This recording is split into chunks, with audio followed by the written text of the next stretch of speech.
So here we are at the lairage this morning. There's a load of stock going to the UK. We're here with Nathan. Nathan and Aileen take care of the administration side of things. Can you tell us a little bit about that, Nathan?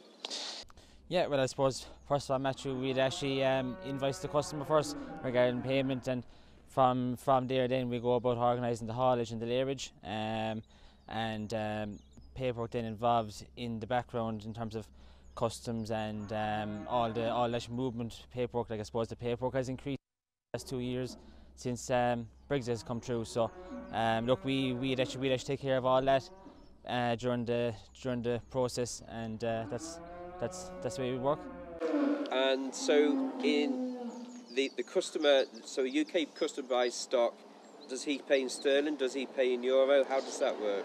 Yeah, so the UK customer can actually pay in sterling. There's no actually problem that way. We can actually cover the exchange rate, so there's actually no problem that way. So Nathan, we're at the lairage today with this group of 65 maiden heifers going across to the UK. What is the process? What will be happening here today? Yeah, so I suppose first of all, Matthew, the lorry outside will be inspected by the Department of Vets, just to make sure to the standard and everything is working, drinkers, etc. And then they will physically inspect the animals, make sure they're all fit for travel, and it'll all be checked for cross-check with tag numbers, and then just paperwork then will be cross-checked as well. They all have been export TB tested, so that will be just cross-checked, and along with their passports as well. And then so once all those checks are completed, a health cert will be generated, and they'll be good to go. And these heifers, did these come in yesterday, this morning? How long have these heifers been in? Yeah, so they came in last night, and they're just bedded down and given roughage. If they're overnighted in the lairage, we always give them hay, and we suggest to a farmer, if they're being picked up straight from farm and brought to the lairage that morning, we suggest that as well. So, is that just what is the reasoning behind that? We just find they travel better, Matthew, and they're just it keeps the bed dry as well in the lorry, especially if they're going that long of a distance, you know. Yep. So Pat, we're at the lairage. What reasons would there be that an animal would not travel? Yeah, it's a good question, Matthew. I suppose the reasons that animals won't travel is we have to do a checklist on farm before the animals will come to the lairage. So there are the big things we're looking for. The animals have to have the 2 ear tags, no docktails, no signs of ringworm, and sharp horns as well. So I suppose they're the major things that you'll be visually looking at. Then when the lads in the office there would be going through the paperwork. So all these animals were freshly TB tested, so they would be tested within the last 30 days.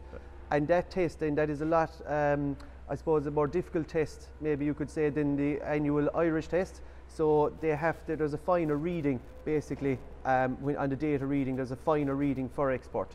So that then by the farmer's vet is put onto the system, and the department officials then are able to check that everything is okay there.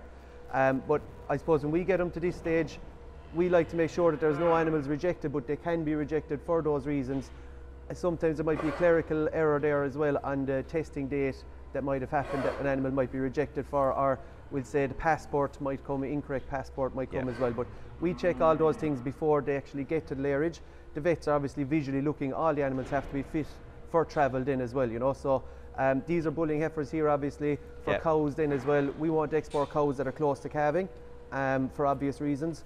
And yeah, no lameness or anything like that might be an issue for an animal travelling as well, you know. Yes. Yeah, so these animals will be here, they're now shortly, Matthew. But what feedback would you get from farmers who have purchased animals from Ireland that have travelled over, on how well animals travel, or what would be the feedback there you would get generally? So in general, they travel very well. It's a stress-free process. They come through the lairage, they're loaded onto a stress-free environment within the trucks, and they're brought across as quickly as possible. When they come off the trucks over in the UK, they're fit, healthy and well, they rest up, and you wouldn't know they've travelled after a few days. Yeah, I think we always see it here, and maybe even domestic loads, and I'm sure over in domestic loads in the UK as well. I think it's a lot of it down to the driver, and thankfully we have a good outfit here that does the haulage for us as well, you know. Certainly does help. Yeah, very good.